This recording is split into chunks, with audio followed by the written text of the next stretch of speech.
Nós recebemos muitas perguntas e algumas estão sendo respondidas por e-mail ou pelo correio, porque temos um horário para terminar, não? Como ajudar idosos enfermos? Pergunta uma pessoa.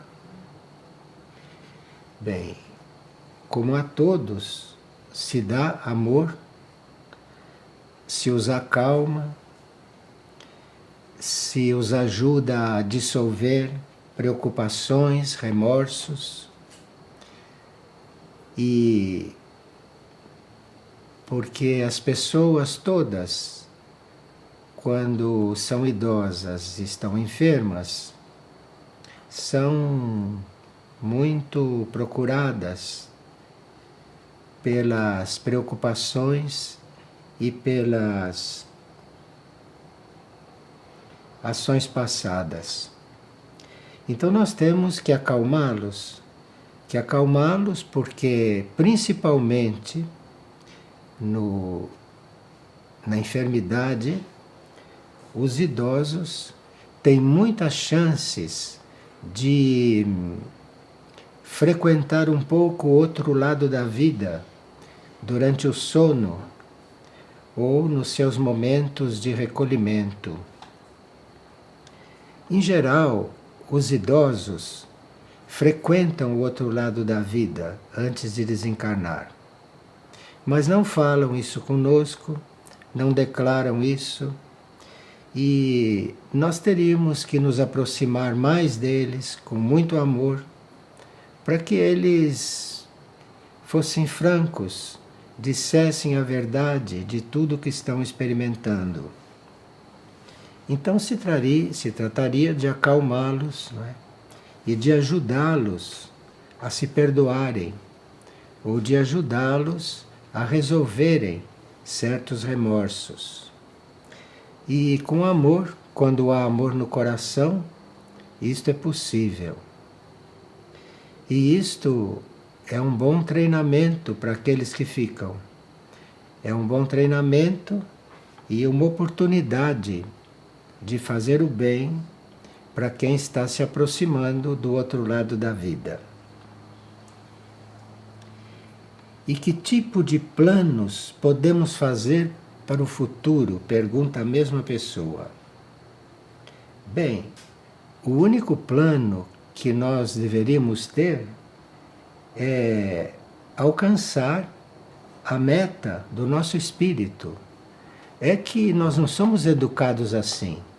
Nós fazemos planos para tudo, mas não fazemos este plano de alcançar a meta da nossa alma e do nosso espírito.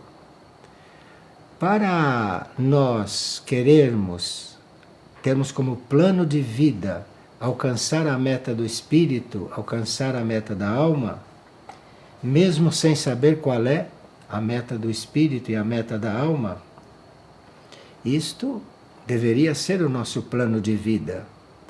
Porque se nós estivermos dentro das metas da nossa alma e do nosso espírito, praticamente não teríamos nenhum problema desses que, em geral, as pessoas têm. Então, que tipo de plano devemos fazer para o futuro?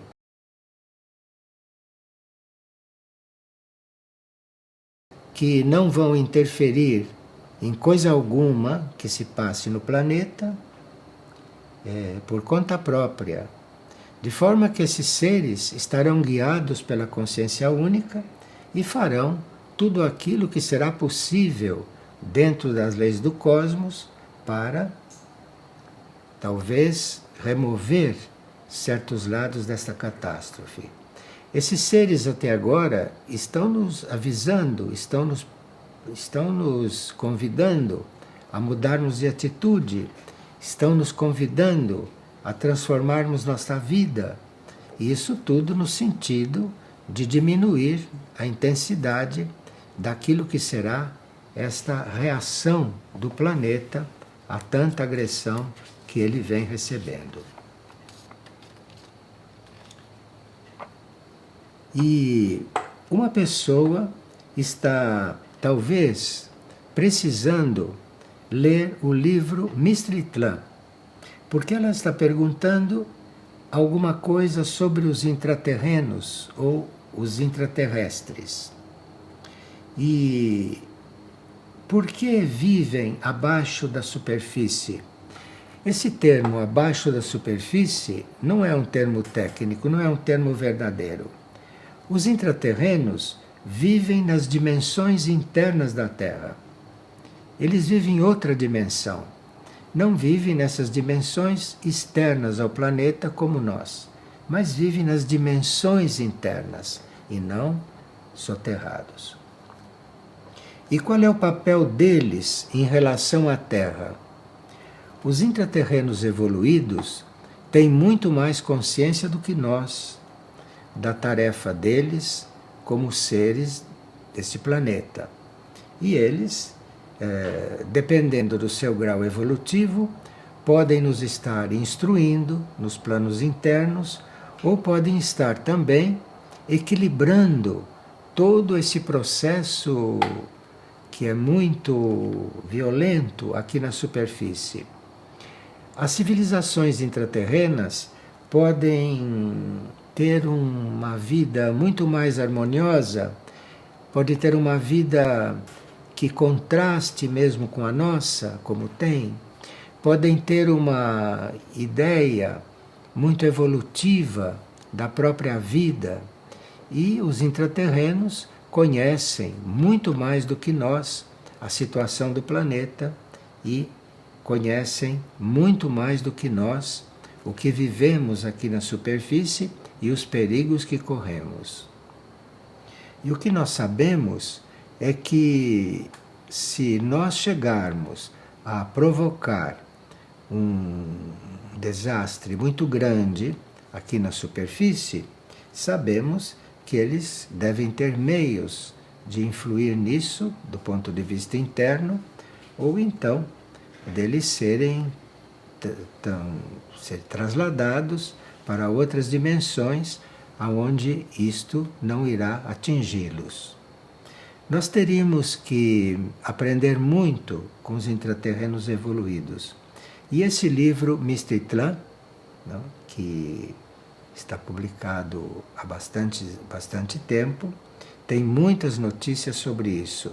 E mesmo aqueles que o leram, se o relerem, vão se dar conta de muitas coisas que numa primeira leitura não puderam perceber, porque naquele tempo esse tema era realmente muito estranho para a grande maioria. Mas hoje todos já estão percebendo, já estão sentindo, já estão prevendo, não?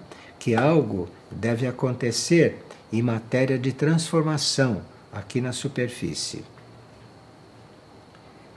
E alguém está perguntando qual é a diferença entre traição e competição. Bem, traição, digamos que seja negar as leis maiores. Então, quando nós conhecemos uma lei, principalmente uma lei espiritual, e não vivemos aquela lei, é como se estivéssemos traindo a ordem planetária, não? Traindo a ordem humana. E competição não é bem traição. Competição é algo que se exercita quando não se tem fé em uma vontade maior. Porque existe dentro de nós uma vontade maior. Se nós quisermos viver de acordo com essa vontade maior, nós não precisamos competir com ninguém, porque não existem duas almas iguais e, portanto, não existem dois destinos iguais. A competição é algo que só existe na superfície desta Terra, na humanidade. As humanidades adiantadas, ou as humanidades intraterrenas, esses seres não competem. Não competem porque eles têm fé no seu próprio papel, eles às vezes até conhecem o próprio papel e sabem que não há dois papéis semelhantes. Então não há o que competir, não há por que competir. Quem compete realmente está um pouco desfocado da realidade, porque você jamais poderá ser igual ao outro, você jamais poderá alcançar o outro. Você não tem nada o que competir. Cada um tem o seu papel, cada um tem a sua possibilidade de evoluir. E se você reconhece isto, você deixa de competir. Porque mesmo no mesmo yoga, numa mesma profissão, no mesmo trabalho, você não tem que competir com ninguém, porque não há duas almas iguais. Inútil competir, porque jamais você será igual ao outro, ou jamais você será melhor do que o outro, se não tiver qualidades suficientes para isso.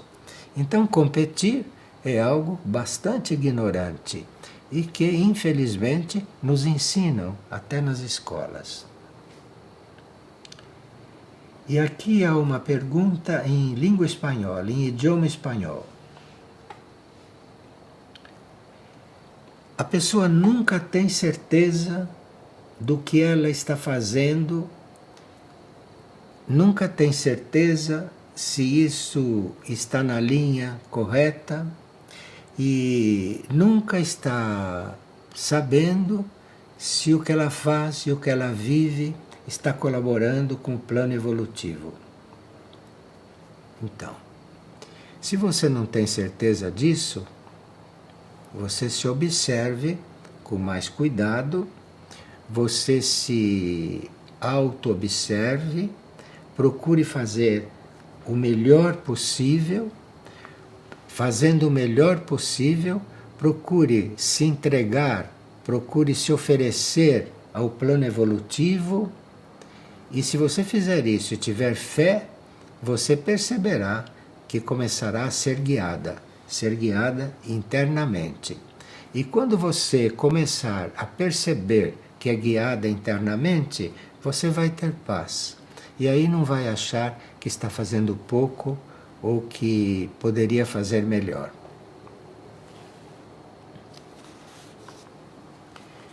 E aqui uma pessoa está perguntando o que achamos da pena de morte, porque há países que ainda têm pena de morte. A pena de morte é própria dos mundos kármicos. Então, se uma pessoa vive em um mundo kármico, ela pode ter a pena de morte como karma. Mas seria melhor nós não estarmos focalizando este assunto da pena de morte, que é muito delicado, e nós não somos donos da vida de ninguém, de forma que dentro do mundo kármico essas coisas acontecem. Porque se alguém, por exemplo, há muito tempo atrás, guilhotinou alguém, ele seria um candidato a, nesta civilização de hoje, ser condenado à morte. Isto para o seu equilíbrio kármico e para o equilíbrio kármico do planeta também. Mas esse é um assunto que realmente não nos compete estar discutindo, porque a vida, em princípio, não deve ser interrompida. Não é? Se você interrompe a vida de um indivíduo, mesmo que ele tenha sido condenado à morte, você com isso exclui que ele daí por diante possa se recuperar, possa se regenerar, possa se transformar. Mas isto, como dissemos, não é um assunto que nos interesse muito. E que atitude devemos ter em relação aos animais que nos são confiados na lei da responsabilidade? E sabemos que as provas pelas quais eles passam são muito fortes, não é? E teríamos que ter alguma atitude diante disso. Bem, nós vamos fazer um trabalho em Lavras, dia 17 de junho, às 20 horas, exatamente sobre o reino animal e nós. E depois essa partilha será gravada e nós a distribuiremos e vocês todos poderão ouvi-la se não estiverem lá presentes. Mas estão todos convidados porque esta partilha, o reino animal e nós, será feita em uma faculdade veterinária, para veterinários, de forma que desenvolverá esse tema com bastante dados que não é o caso de estarmos desenvolvendo agora.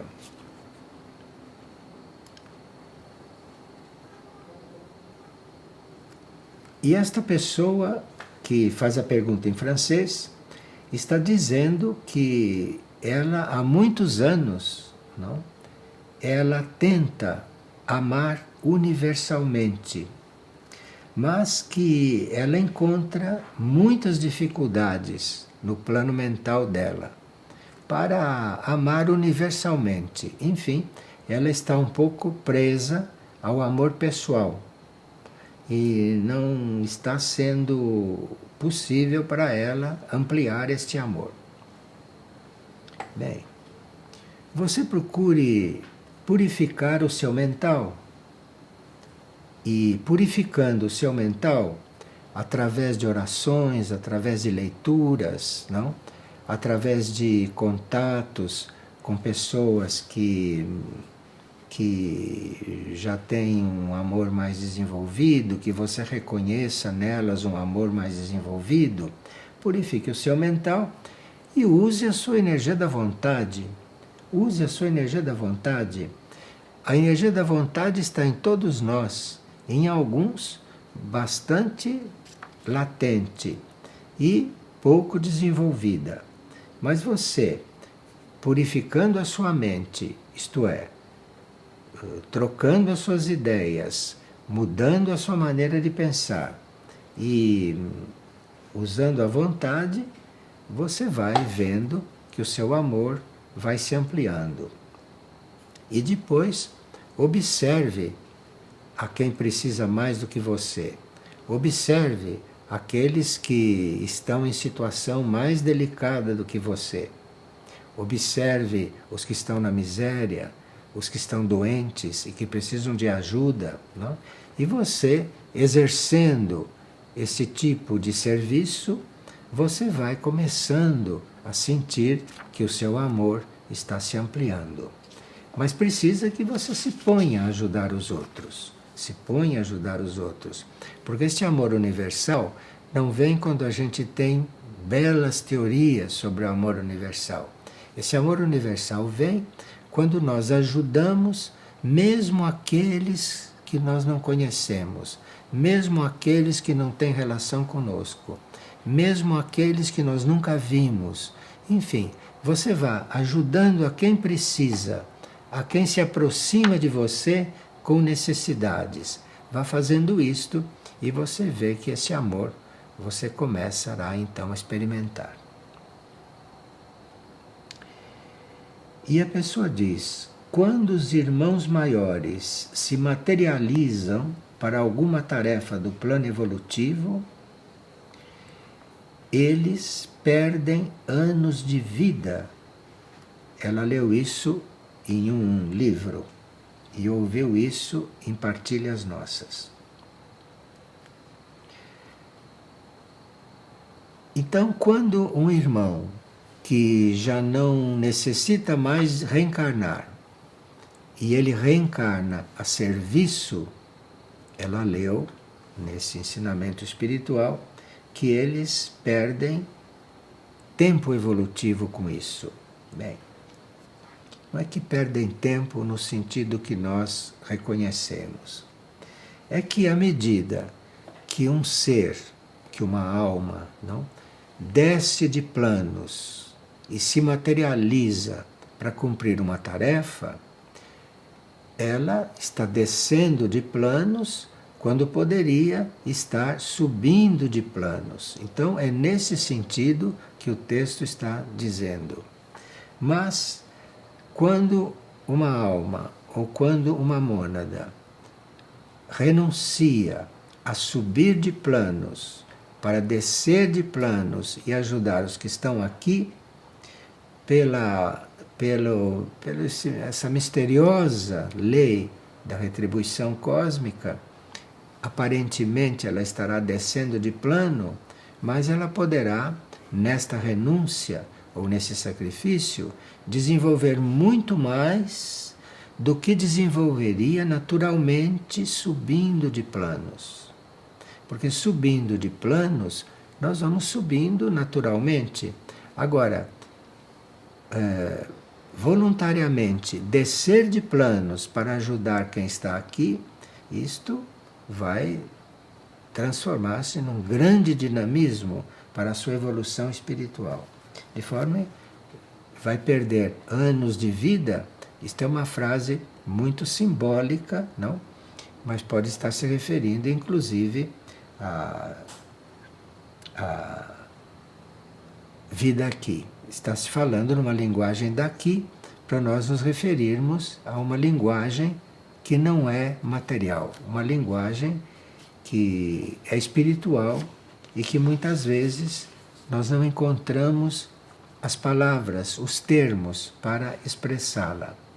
Então, uma renúncia de estar num plano mais elevado vai só nos valorizar do ponto de vista espiritual. E uma pessoa diz: nós que estamos acordados para a realidade espiritual e que por morar nas cidades entramos em contato com todos os tipos de pessoas quando visualizamos um amigo, etc. E às vezes ela acha que isto a prejudica. E como seria então a oração nesse sentido, ou ruim? Depende de nós, depende da situação e depende das circunstâncias.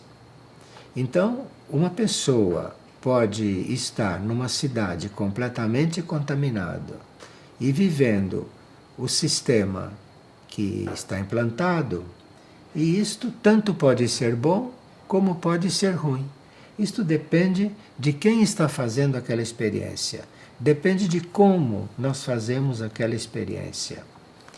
Nós poderemos viver certas coisas sem nos esquecer que não pertencemos a esta terra, que nós não somos daqui, que a nossa morada é outra, a nossa vida é outra. E isso nos ajuda a, mesmo vivendo certas coisas, às vezes por karma, ou às vezes dentro de certos tipos de serviço, não? Mas você, seja como for, nunca se esqueça que você não é desta terra, que esta não é a sua vida e que aqui você está aprendendo coisas. Então, você pode estar aprendendo a viver num ambiente não favorável. Isto é uma experiência para você. Isto é uma escola para você. Agora, depende de como você vive isto. Então, isto pode ser mal, mas também para outros pode ser muito bom.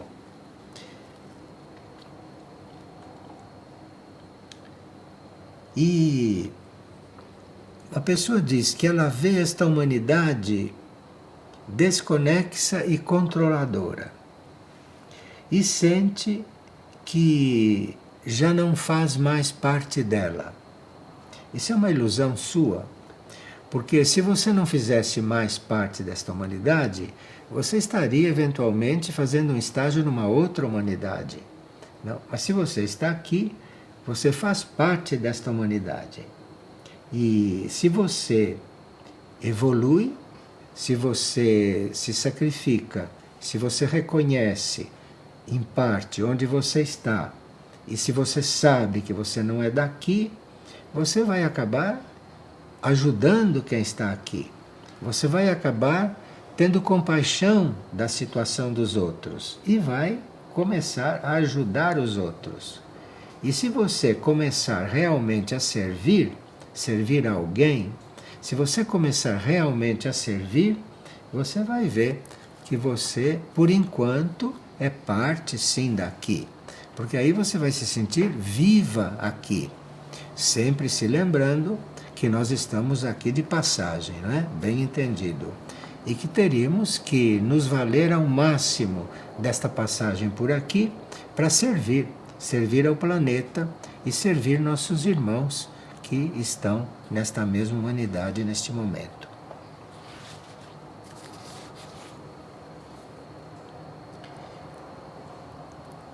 Esta pessoa diz que vem caminhando bem conscientemente há 20 anos e que ela aprendeu alguma coisa sobre o amor, mas considera muito pouco e que ela vê que precisa aprender muito mais. E isso a desanima um pouco.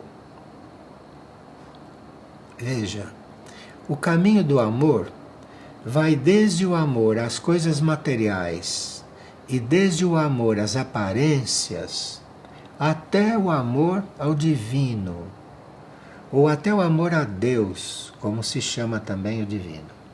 Então, o amor é uma coisa que acontece em muitos níveis, desde esse amor humano, normal, até o amor pelo divino, até o amor pela evolução, até o amor pelo plano evolutivo.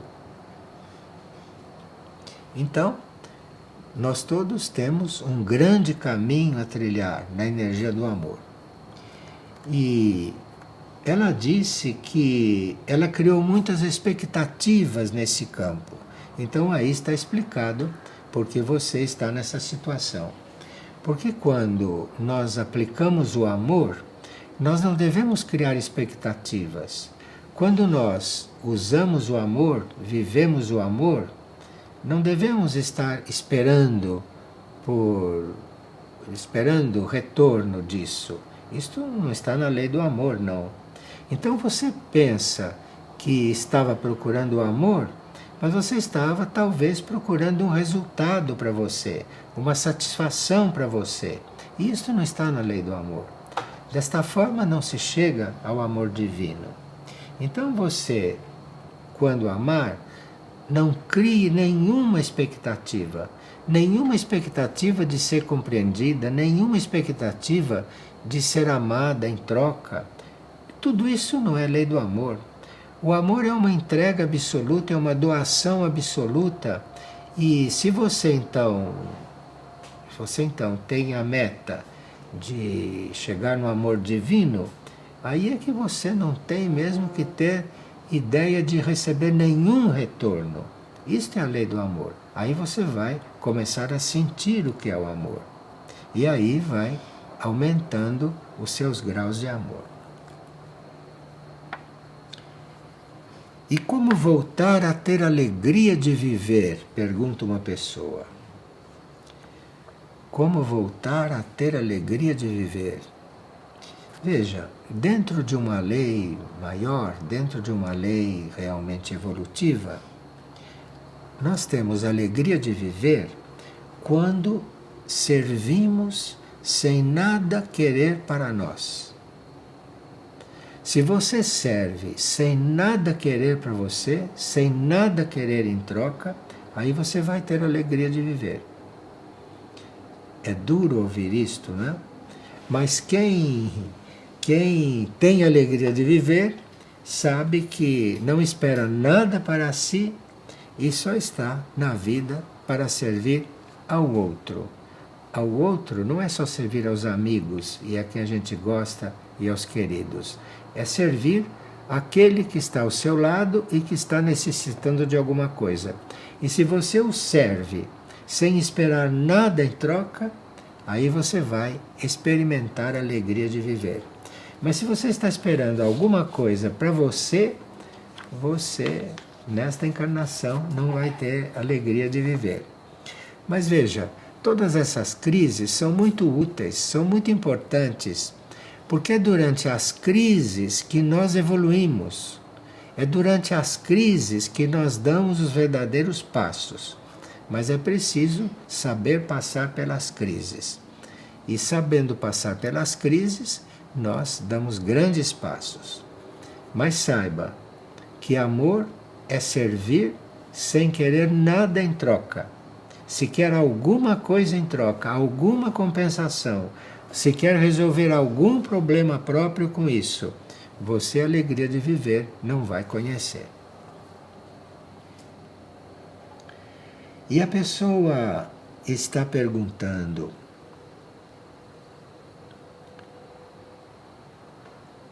estudamos que somos 7 mônadas e um regente, e provavelmente a menos evoluída é aquela que está encarnada na Terra.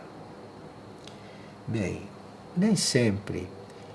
Nós somos 7 mônadas e temos todo o sistema solar para estarmos, sendo 7 mônadas. Cada mônada pode estar num planeta, cada mônada pode estar num plano de consciência, não? E como existe um regente, como existe aquilo que no livro de Erques chama-se de 8ª mônada, como existe esse regente destas 7 mônadas, é o trabalho dele equilibrar o desenvolvimento de todas. Mas uma mônada não vai deixar de evoluir porque a outra não evoluiu tanto.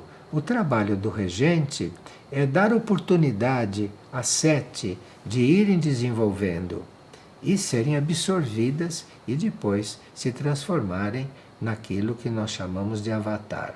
Mas isso o livro de Erques explica com mais detalhes, que não é o caso de estar explicando aqui. E essa pessoa pergunta: e as outras mônadas têm uma evolução atrasada pelo atraso das outras 7? Essas coisas não existem no tempo real. No tempo real, as coisas são. E não existe no tempo real esses raciocínios. Então, no tempo real, existem 7 mônadas que são atraídas pelo regente, pela 8ª mônada, evoluem, cada uma com seu destino, cada uma em um planeta, cada uma ou em algum lugar desta Terra. E o trabalho delas é, quando tomam consciência da evolução superior, sabem que devem se encontrar e se unir. E o trabalho do regente é fazer este trabalho.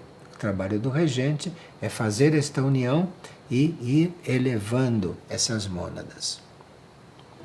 Nós, na nossa educação, já somos agraciados como quando temos conhecimento das leis da alma. Já somos agraciados quando sabemos que existe a alma e quando começamos a nos sentir ligados à alma. Agora, para nós começarmos a sentir o espírito, a mônada, para nós começarmos a fazer a experiência além da alma, isto só vai começar quando nós tivermos já união com a alma. Então, o nosso trabalho, em geral, para a humanidade, seria reconhecer a alma, se unir à alma e viver como alma, embora até esteja encarnado. Viver como alma. Quando nós começamos a viver como alma, aí é que nós vamos vendo esses estágios mais avançados. Aí é que nós vamos começando a perceber que não somos um só. É que nós vamos perceber que temos um regente, que muitos chamam de Deus. Então, que nós temos um regente e que nós temos um destino cósmico, não um destino nesta Terra. Esses assuntos são assuntos para quando a gente está querendo se relacionar com o nosso destino maior. Então, vamos tendo as experiências necessárias, até em sonhos, ou então encontrando contatos, ou encontrando um aperfeiçoamento que está disponível para nós todos. É que nós realmente ainda não estamos interessados em nos unir com a nossa alma. E esse é o primeiro passo.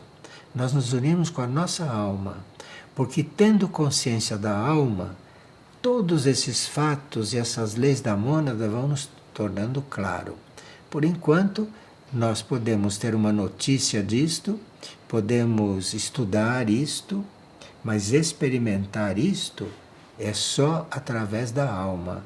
Então nós precisamos primeiro viver em função da alma, viver em função daquilo que nossa alma quer, enfim. A nossa tarefa neste momento é viver aqui como almas e tratar os nossos semelhantes, os nossos irmãos, não só como egos ou como personalidades, mas tratá-los como almas. Então nós temos que encontrar esta forma de tratar o outro como alma. Isto é uma coisa muito misteriosa que se vai aprendendo aos poucos. Vamos tratar o nosso semelhante como alma, porque aí, dentro desta consciência da alma, aí nós vamos começar a entender os assuntos do espírito. E claro que o espírito, a mônada, estará muito atenta, nos observando, e apenas nós manifestamos essa tendência, nós vamos ter uma ajuda enorme, nós vamos ter uma ajuda inesperada para fazer esse desenvolvimento superior. Mas essas coisas é preciso começar a experimentar. E o primeiro passo é você dar sem querer receber. Este é o primeiro passo. Eu não sei o que está acontecendo, diz uma pessoa, mas parece que olho à minha volta e vejo tudo perdido e caótico. E não encontro solução para a minha vida. Este é um trecho do caminho que lhe cabe viver agora. Não é? Lhe cabe viver. Quando você chega a esta situação, você viva isto, você ore, você faça o bem, não é? Você vá se conduzindo, fazendo o bem, orando, com fé, e esta situação se transforma. E essa situação vai se transformar sem você perceber. Quando você notar, você está fora dessa situação. Isso é um trecho que todos vivem do seu caminho, mais cedo ou mais tarde. Aliás, quando não se encontra mais o sentido para todas essas coisas que as pessoas encontram sentido para fazer, isto é sinal que você está começando a amadurecer. E aí tem que continuar com fé.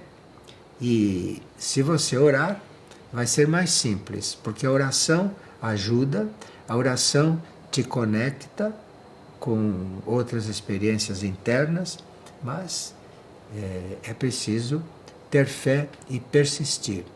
Agora, qualquer um que já tenha passado por esta fase que você está passando, vai dizer a você que isto passa. E é preciso persistir na fé, sem desistir, se ajudado pela oração. E depois que você estiver relativamente treinada na oração, vão começar outros processos internos, e nos quais você poderá até se sentir mais segura. Mas no caminho espiritual é preciso persistir. E nos momentos de crise, se lembrar que as crises nos impulsionam quando são bem vividas. Nós não evoluímos tanto no conforto, nós não nos evoluímos tanto na felicidade, entre aspas, como dizem aqui na Terra. Nós não evoluímos tanto numa situação de felicidade quanto evoluímos numa boa crise. Mas aí é preciso ter fé e atravessar a crise, e viver a crise. Porque se você viver uma crise com fé, quando ela passar, porque tudo passa, você vai ver que você vai estar completamente diferente, graças às crises. E o que Cristo e Maria querem dizer com conversão? O que significa converter-se? É possível converter-se sem aderir à vida monástica? Claro. Converter-se, segundo a nossa compreensão, é reconhecer o caminho espiritual e considerar o caminho material como um serviço. Então você se converte, você tem o seu caminho material, tem a sua vida material, o seu karma material, como uma oportunidade de serviço e de servir aqui. E você vai servindo aqui com a atenção no outro caminho, no caminho interior, no caminho superior, na evolução superior, naquele tipo de serviço no qual você não quer nada mais em troca e só quer servir. Servir o outro, servir a um grupo, servir ao planeta, servir à humanidade. Isto é o que nós compreendemos como conversão. Você tira o foco, tira toda a razão da sua vida do plano material, usa o plano material para servir e trabalhar aqui em benefício de outros ou do planeta, e enfoque a sua atenção, o seu ideal, a sua busca nos níveis superiores de consciência. Isso se chama converter-se. Há outras definições para esse termo, não? Mas nós estamos, nesta etapa, nos valendo desta. Porque parece que é desta que as pessoas mais necessitam neste momento. Que significam as traças em uma casa? Em espanhol se diz polillas. Quando aparecem traças, aqueles insetos que corroem tudo. Como acontece isto numa casa, quando surgem as traças em uma casa? Esses animais, eles se alimentam da nossa ambição e se alimentam da nossa usura. Quando somos usurários, quando não estamos dispostos a nos doar, quando guardamos os nossos bens para nós mesmos, quando somos ambiciosos, usurários, nós fabricamos as traças com a nossa vibração, com a nossa emanação. E aí pode começar a surgir traças na nossa casa. E elas são um sinal para nós. Se começam a surgir traças, roendo as coisas, você diz, então eu estou sendo ambicioso, estou sendo usurário inconscientemente, e de repente as traças estão mostrando que nós precisamos fazer certas transformações. Se fizermos as transformações, não há ambiente mais para elas estarem conosco. E se existem outras palavras de poder, de transmutação, além de Missiluraim? Bem, Missiluraim é um termo do idioma Irdim, e que nos cabe usar, né? Usar como palavra de poder. Mas outras palavras de poder podem ter um sentido maior ou terem maior peso. E nós não podemos conhecer certas palavras de poder. Minsiluraim é uma palavra que nos cabe conhecer, nos foi dado conhecer. Então usamos Minsiluraim, experimentemos isso e talvez entremos num outro grau, entremos num outro nível e lá no outro nível talvez conheceremos outras palavras de maior poder. Mas a nós cabe começar com Minsiluraim. E por que um país tão antigo, ela aqui cita um dos países mais antigos do mundo, por que em um país tão antigo a população se demonstra tão materialista? As nações, por antigas que sejam, se não cumprem o seu papel junto à humanidade, junto ao plano evolutivo, se as nações falham na sua proposta, e as nações mais ricas, por exemplo, não pensam nos povos mais carentes, isso é um motivo para uma nação decair. Não é isto que as leis da economia dizem, hein? Vocês sabem.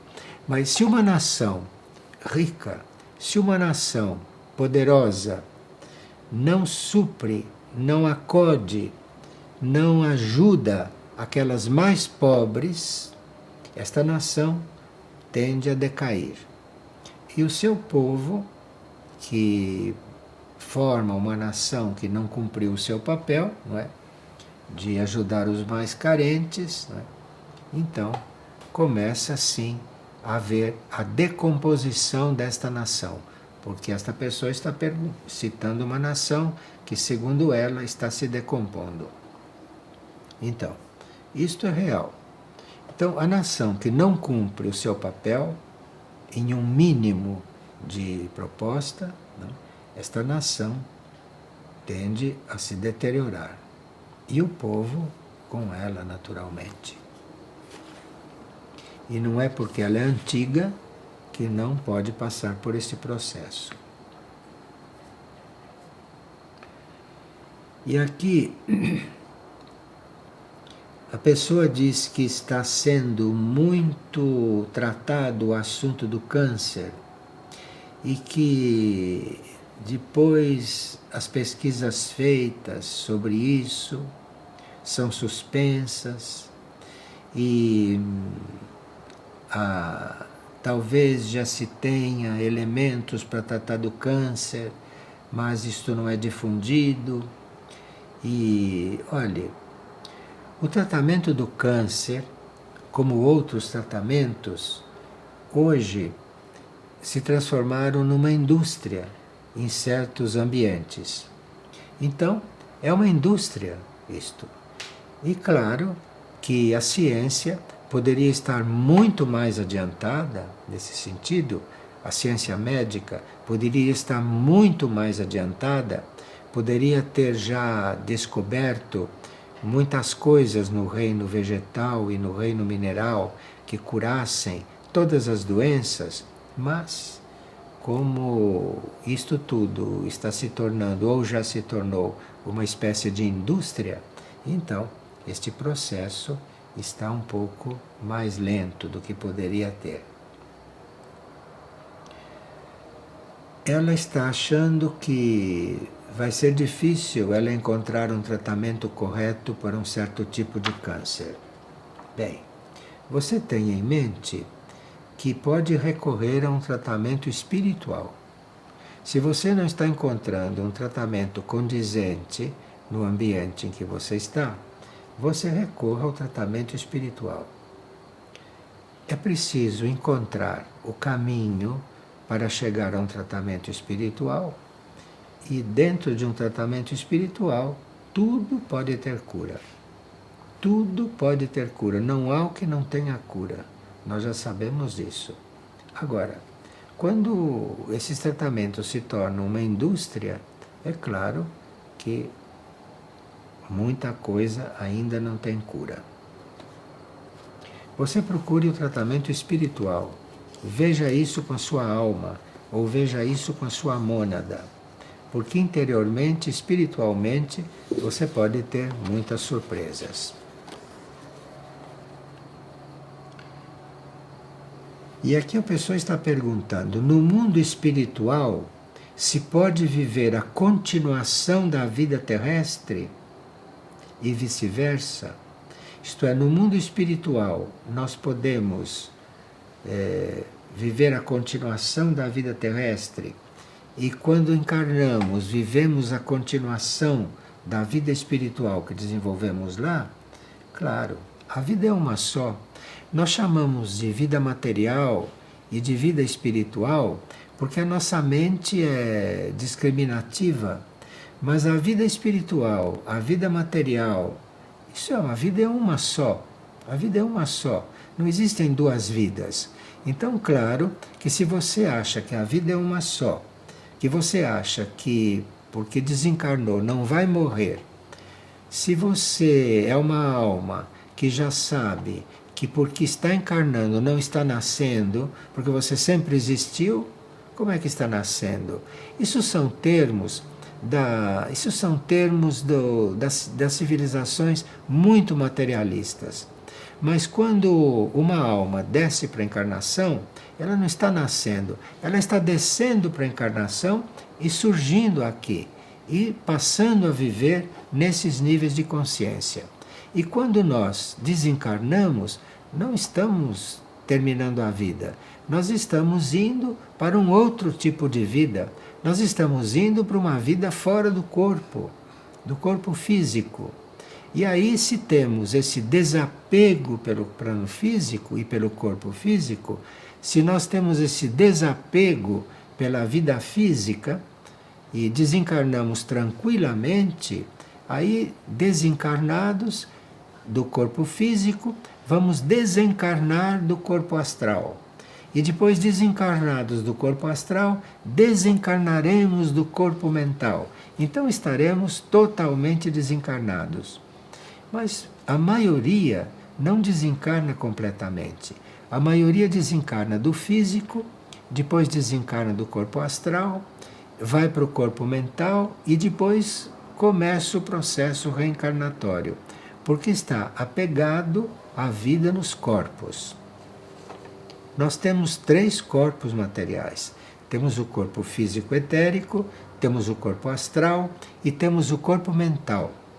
E só estamos realmente do outro lado da vida quando desencarnamos do corpo físico, quando temos a segunda morte, que é no plano astral, e a terceira morte, que seria sair do corpo mental. Mas a maioria do corpo mental volta. E é por isso que há tantas encarnações. Tantas encarnações, porque nós não desencarnamos completamente, em geral não desencarnamos do mental, não conhecemos o outro lado da vida, não fazemos experiências lá e simplesmente voltamos a reencarnar. Por isso também que somos lentos. Isso é um processo que faz parte da vida planetária neste momento. Se nós temos consciência de que podemos ajudar o planeta, se nós temos consciência que devemos amar e servir ao planeta, este planeta irá mudando. Não irá mudando só por isso. Irá mudando porque está no destino dele mudar. Mas nós podemos colaborar com isto. E colaborando com isto, vamos passar para outra vida e retornar, se tivermos de retornar, e tornar passar para outra vida e retornar, vivendo nos 2 planos. E aí sim, como diz a pessoa, nós podemos sim viver aqui uma vida espiritual, não é? E lá podemos estar nos preparando para a vida em outros mundos ou nos preparando para reencarnar aqui. Mas a vida é uma só. Se você acha que porque desencarnou, morreu aqui, você precisa mudar de ideia. Porque a vida é uma só, encarnado ou desencarnado. A vida é uma só. Nós estamos sempre vivos, sempre vivos. O que acontece é que quando desencarnamos, passamos por um pequeno período desse tempo nosso adormecidos e vamos despertando nas outras dimensões. Nós passamos por um sono e despertamos do lado de lá, mas não morremos. Nós entramos num sono e despertamos desse sono lá no plano astral. Mas a vida é uma só, ninguém morreu e ninguém nasceu quando uma pessoa dá à luz a uma criança. Ninguém nasceu. Ali ela terminou a encarnação, terminou aquele ato de encarnar e saiu para a luz e se materializou fora do útero materno. Mas ninguém nasceu. Nós não sabemos quando nascemos. Nós não conhecemos a origem da nossa vida. A ciência terrestre ainda não descobriu de onde a gente veio e qual foi a nossa origem. Certamente nós não nascemos na hora que nossa mãe terrestre deu à luz. Certamente já existimos antes. Fomos criados muito antes e não sabemos como. Poderemos sim saber todas essas coisas quando os 13 discos solares, que estão sendo conhecidos e descobertos agora, começarem a se manifestar. Esses 13 discos solares contêm todo o conhecimento que pertence ao planeta Terra. Então, com a descoberta desses 13 discos solares, que não é uma descoberta da ciência terrestre, que não se conhece ainda, mas é uma descoberta daqueles que fazem o caminho espiritual e que dedicam a vida ao caminho espiritual. Então, esses seres já estão descobrindo esses discos solares, onde está registrada toda a história do planeta, e estão abertos a nos levar a fazer certas experiências. Nós temos algumas gravações sobre isso e um dia poderemos tornar a esse assunto. E uma pessoa está perguntando, uma pessoa do Uruguai está nos perguntando o que quer dizer uma frase que ela encontrou em um livro espiritual. Uma frase atribuída a Cristo. Esta frase diz: estejam alegres até o momento em que vossas consciências descubram que você acreditou numa falsa realidade. Sim, estejamos alegres porque mesmo no processo evolutivo, mesmo neste processo de aperfeiçoamento espiritual, nós teríamos que não nos esquecer da alegria. Então, fiquem alegres sempre, mesmo sabendo que vocês estão iludidos com respeito à realidade espiritual.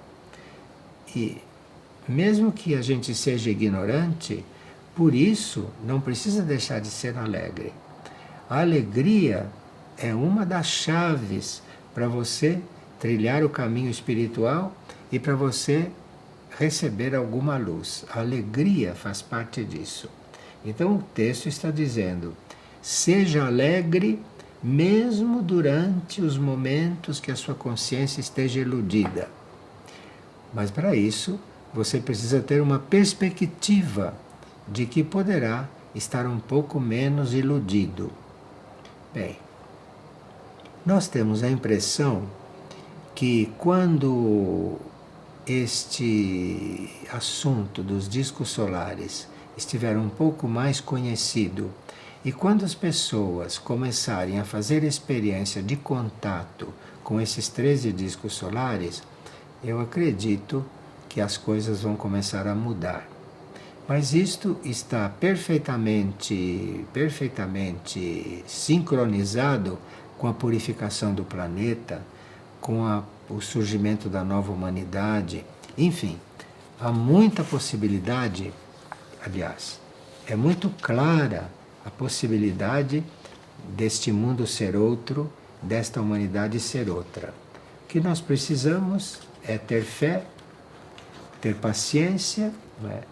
E não estarmos satisfeitos nem contentes com o nosso estado evolutivo.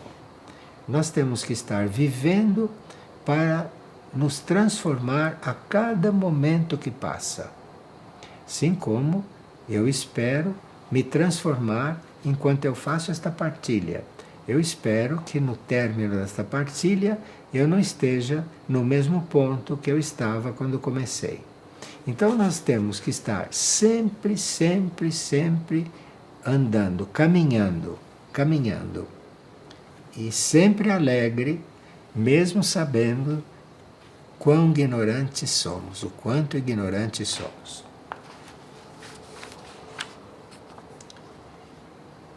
E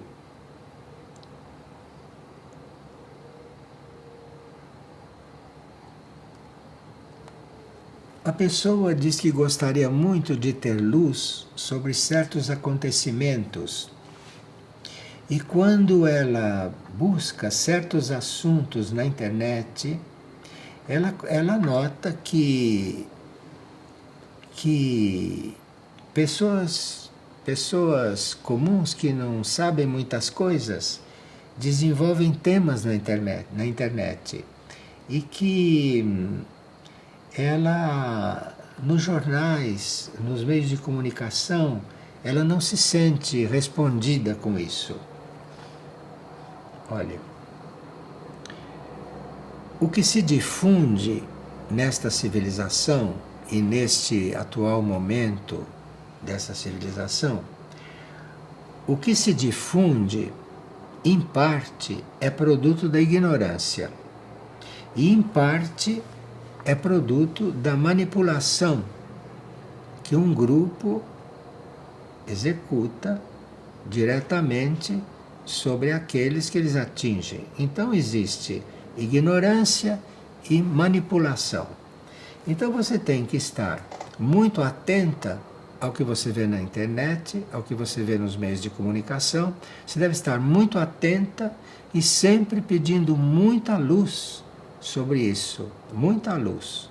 Agora, não exagerar muito no contato com a internet, no contato com esses meios de comunicação, porque realmente você poderá ter dificuldades ou poderá habituar a sua mente, o seu corpo astral, não é? O seu corpo mental a um projeto, como você diz, que é de manipulação. Mas você esteja muito atenta, porque você poderá passar a ver através de tudo isso, e aquilo que você perceber que é manipulação, ou aquilo que você perceber que é produto da ignorância, não fique desiludida por isso, porque nós sabemos o quanto a humanidade é carente, não? De verdadeiro conhecimento, e o quanto nós teríamos que nos voltar para dentro de nós mesmos para encontrar lá no nosso coração, na nossa alma, no nosso espírito, aquilo que para nós é a verdade, aquilo que para nós é um motivo para nós colaborarmos com a evolução.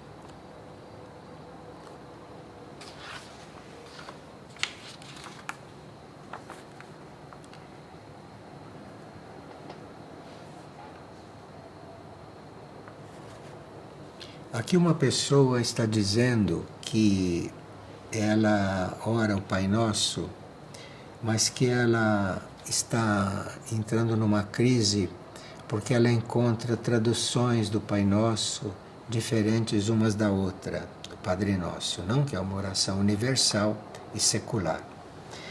E o que eu tenho a dizer sobre isso, o que eu tenho a sugerir, é que você busque o sentido geral dessa oração e não se detenha, não se prenda a detalhes de apresentação e nem a detalhes de traduções.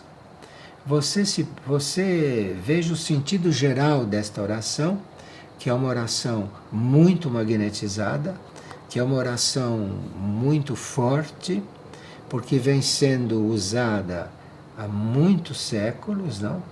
E por verdadeiros devotos, não?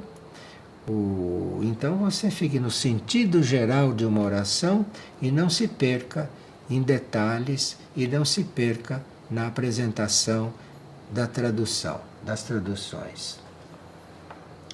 Porque numa versão do Padre Nosso está perdoai as nossas dívidas e ultimamente se traduz perdoai as nossas ofensas.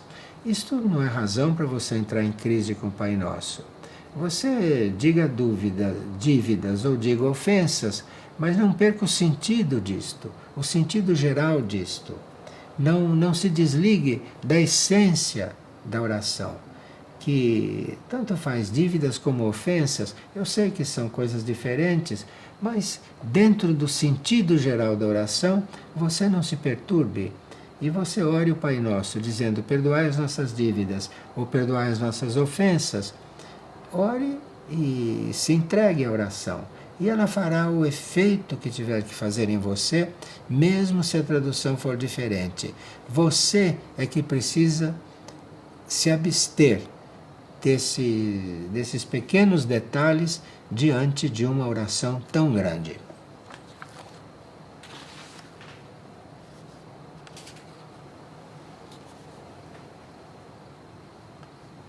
Agora,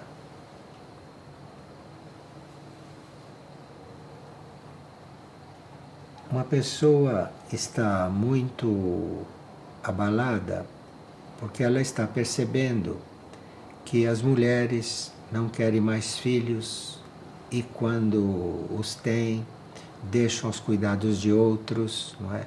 Não os acompanham como deviam acompanhar. Veja, essas são mulheres que não têm vocação para ser mães. Então, não têm vocação para ser mães. E como há muitas almas que necessitam de encarnação para virem fazer certas experiências ou virem saldar certas dívidas kármicas, então pode ser que alguma mãe que não tem vocação, não é, gere alguém e dê a luz a alguém. E a gente tem que ser grato a essas mães e não achar que elas não queriam ter filhos e que são infelizes. Nós teríamos que abrir um pouco a nossa mente, abrir um pouco a nossa mente. E se alguma mãe não teve vocação para ser mãe, se ela não sente aquele como um filho dela, é porque ela serviu de canal para uma alma encarnar, e uma alma que precisava encarnar naquele momento, naquela situação kármica, e ela aceitou, no fundo, ela aceitou como alma ser canal para aquela alma vir ao mundo. E ela não tinha vocação. E você tem que ver isto como uma pessoa que precisa se esclarecer a respeito desse assunto. E precisa se esclarecer a respeito da maternidade. Porque, na realidade, não são todas as mulheres que encarnaram para ser mães. Assim como não são todos os homens que encarnaram para ser pais. Parece que a maioria não encarnou para ser pai nem mãe. Isto é uma coisa que é inacreditável para a humanidade em geral. Mas a maioria não encarnou para isso. A maioria não tem vocação nem para ser pai nem para ser mãe, mas é que seguem a manada, seguem a moda, seguem os costumes, seguem os hábitos, seguem as culturas. E aí, não tendo vocação, passam por uma experiência diferente de uma verdadeira mãe, de um verdadeiro pai ou de um verdadeiro filho. E isto me parece que é muito, quase normal neste planeta, nesta Terra de superfície, até agora. Mas isto tudo são questões que não se poderão resolver imediatamente. É uma questão muito grande essa, não? Que envolve almas, espíritos, envolve tantos enganos, mas temos que ter fé que se está preparando uma grande transformação para o planeta, e o que nós devemos nos preocupar neste momento é participar o mais conscientemente possível dessa transformação. Nós temos que, nesta etapa da nossa vida atual, nós temos que nos preparar para viver a transformação da Terra e não esperar que a Terra seja uma superfície de planeta ideal para nós. Nós temos que colaborar com a transição, temos que colaborar com a mudança nesta Terra. Então nós estamos aqui para participar de uma mudança planetária em todos os setores da vida, como vocês podem perceber, e basta olhar em torno. Bem, nós então voltaremos a um colóquio assim. Vocês continuem mandando as perguntas e marcaremos uma data no mês de junho, não? Para prosseguirmos com esse sistema de trabalho. Porque a resposta tem sido ampla, então nós vamos prosseguindo enquanto chegarem as perguntas, enquanto as pessoas estiverem interessadas, não é? E